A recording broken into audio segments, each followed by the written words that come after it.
welcome back to Elfo Deco and happy 2023!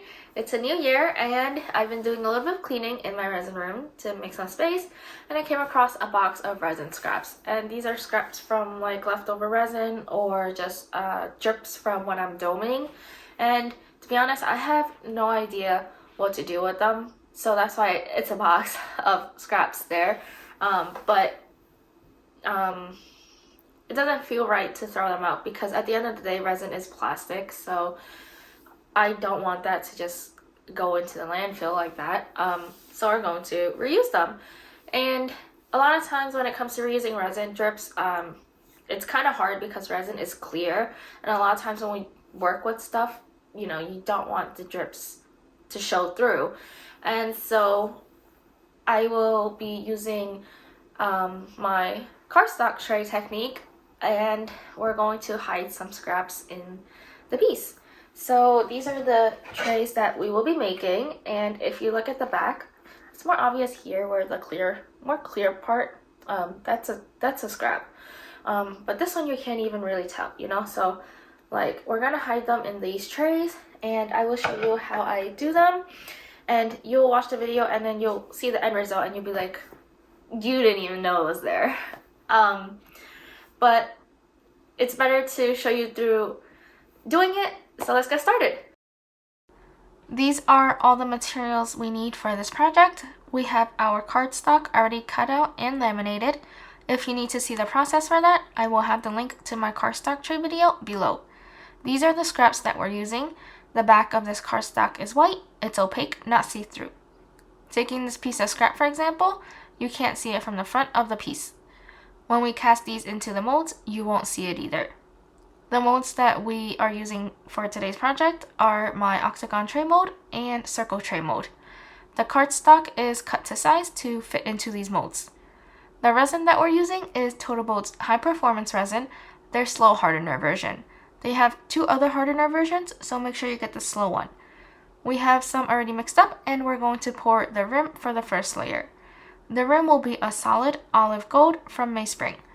We'll mix in some of that mica with the clear resin we have mixed up. We want to make sure this mixture is opaque, so add a little more mica powder if needed. Whenever I show the mixing in my videos, it's usually very sped up. Here is about 4 times. Because I mix a lot slower in real time and nobody wants to see me mixing for 2 minutes, so that's why we speed it up. When you're mixing your resin, don't mix at the speed of this video.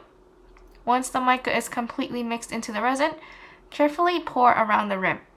If you get drips in the center of the mold, don't worry. You'll be able to pick it up with tape after it cures. Pour just enough and not too much so the rim doesn't leak into the center though.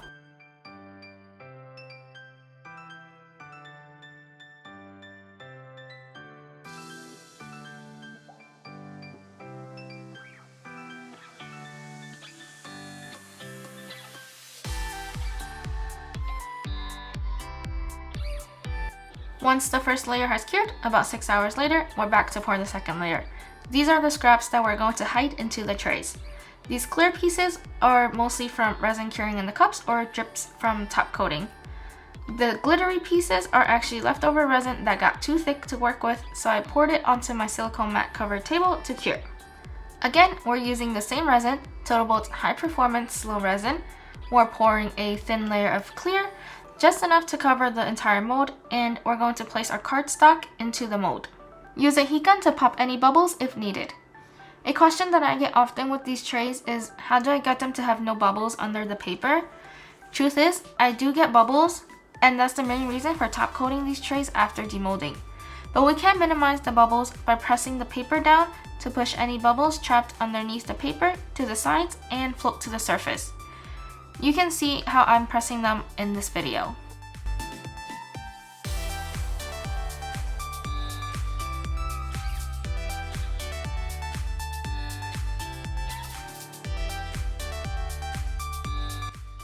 Now we're ready to fill the mold with a layer of scraps.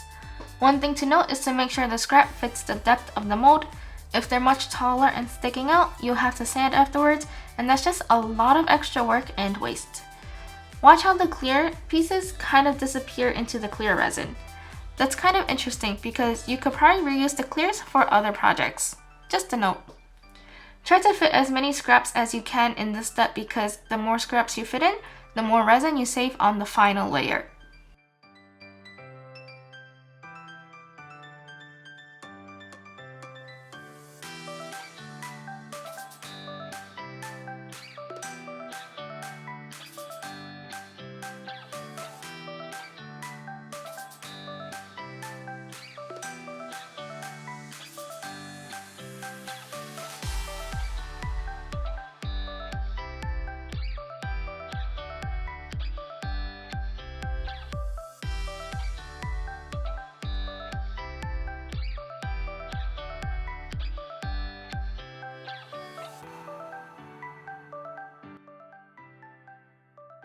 Here's a close-up of these trays with the scraps at an angle. Some clear ones are slightly just above the mold, but we'll be okay. We're going to add a cork base to these as well. We're back for the final layer of these trays. Take a closer look at how the scraps fit into the tray. The octagon one is pretty flat. The circle one, on the other hand, has a little bit sticking out. That's why you saw some more obvious clear in the intro when I was showing the pieces to you. But let's cover this as much as we can with this layer.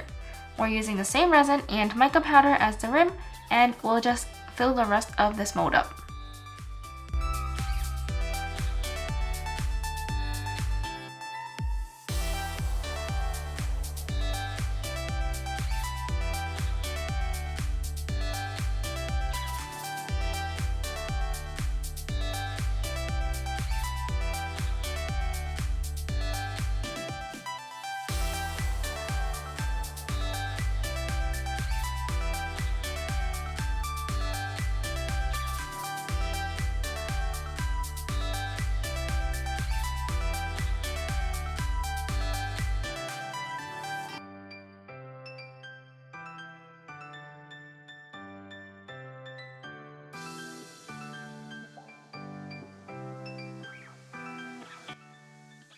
I noticed I over poured on the circle tray here.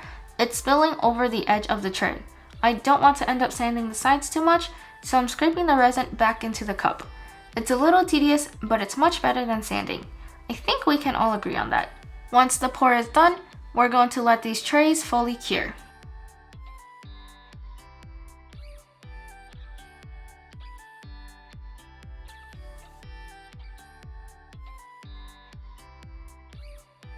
We left these trays to cure overnight and we're back to demold them. Don't be surprised, they're going to look like completely normal trays. The back is the back and we're not even going to see this part, but it still looks pretty normal. And here's the front. The pattern is really pretty, definitely one of my favorites. This is what the tray would look like regardless of the scraps or not, but you and I know that we were able to save a little bit of resin by reusing scrap resin. Let's review the circle one now. Another completely normal tray, beautiful and functional.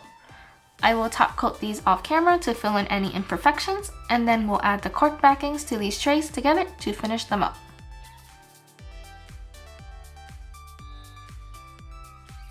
Here are the final trays with a shiny top coat. You can tell that it's been top coated with the dome looking edges, and they're also extra shiny. We're going to add a cork backing to them to finish them up. For the circle trays, I have these circle cork backings with adhesive. I just peel off the white cover to reveal the sticky part and press it on the tray.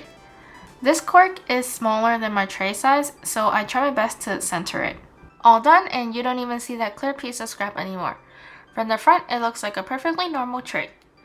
For the octagon tray, we're going to trace the shape onto this larger cork sheet that I have and cut it out.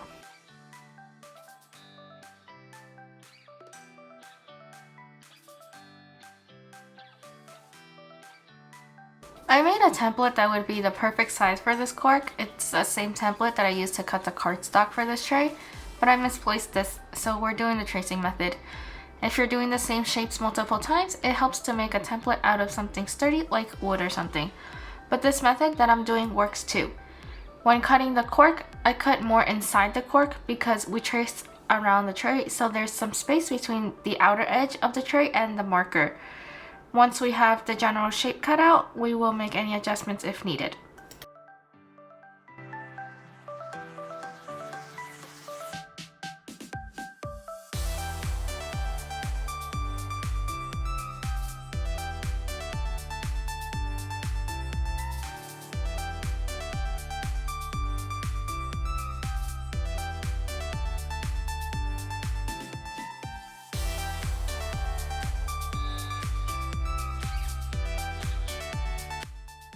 I am placing the cork on top of the tray, the back of the tray, to see if I need to make any adjustments, and I do.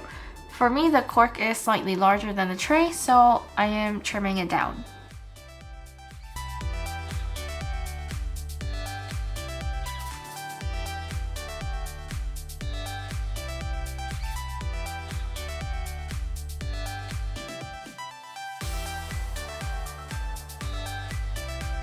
I really need to find my template because this is not the best looking cork backing, but I'll just stop here because if I keep trimming it down, trying to get it to be perfect, I'll probably just end up with a much smaller piece than I like. To attach the cork to the tray, I use E6000 glue and I let it sit for a day. I use E6000 glue to attach my hardwares, my hanging hardwares to my resin pieces, and I haven't had any issues, so I know this is going to be fine. Just make sure to let the glue fully cure. When I say a day, I mean 24 hours at least. You can add some weight if needed, but make sure the cork doesn't shift in that process.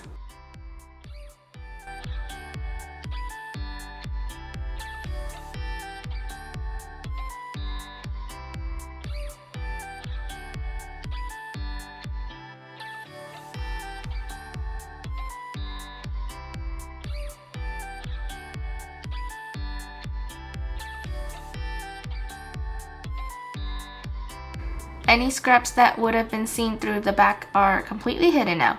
These trays are fully complete. It seems like we just made regular trays, but in fact, we were also able to reuse resin scraps and save resin in the process. These trays are available on my website, and if you purchase any of my paper trays, thank you for helping me tackle my resin scraps. If you're a resin artist, let me know in the comments how you use your resin scraps. Thank you for watching this video. I hope you found this tutorial helpful, and I hope this video helped you to find ways to use your resin drips and scraps and leftover resin, stuff like that. And if you enjoyed this video, please like and subscribe. And if you have any questions or feedback, leave it in the comments below. I'll see you next time.